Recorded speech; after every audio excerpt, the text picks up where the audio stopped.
starting at the top of page 1 for section 9.4, let's do a little bit of review here. Some recall. Let's talk about some can'ts. I know I said at the beginning of the term we aren't going to say I can't anymore, but we're talking more not attitude, but more things you really cannot do in mathematics. To use more of a basic term, these are the no-nos in math. These are the things you want to avoid doing. You can't switch around subtraction. To be technical, it's not commutative. For example, 3 minus 5 is not the same as 5 minus 3. Those can't be switched around. You can't divide by 0. Okay, that's undefined. Can't leave a negative exponent in your final answer. Okay, we always want to simplify to the point where our exponents are positive. And in the same way, another answer that you can't leave, another form, is can't leave radicals in the denominator. Okay. So this is the one we're going to focus on in this section, is can't leave the radicals in the denominator. So why? Well, the reason is because when you have a fraction and you have the numerator over the denominator, the whole purpose of a fraction is you're dealing with pieces, and so the denominator represents how many equal pieces the whole is divided into. And I think I might be going off the screen here. Let me just double check. Oh, barely. See if I can adjust that a little bit.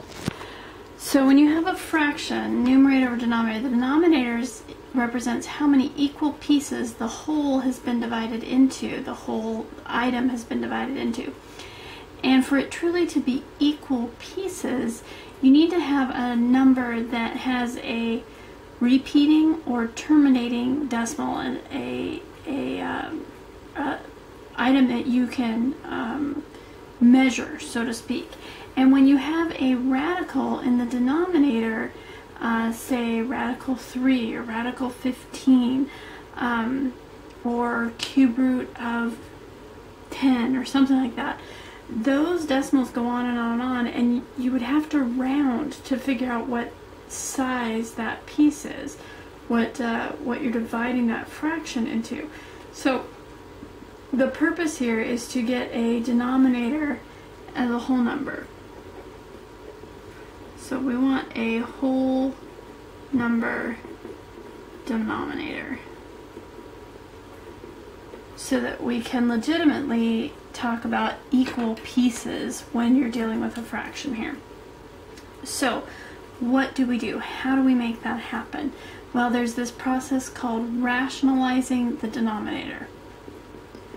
So we're going to talk in this section about how to rationalize the denominator, and what it really is it's the skill of multiplying by 1.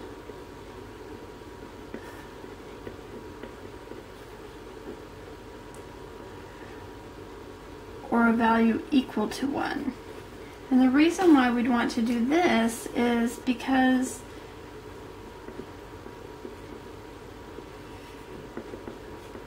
it will change the look.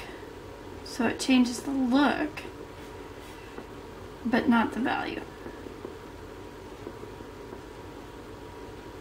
Okay, we can't just go, well, I don't like the looks of that, I don't like the feel of that, therefore I'm just going to change it. Well, that doesn't, you can't just change the value of something in math. You have to be able to maintain what it's equal to.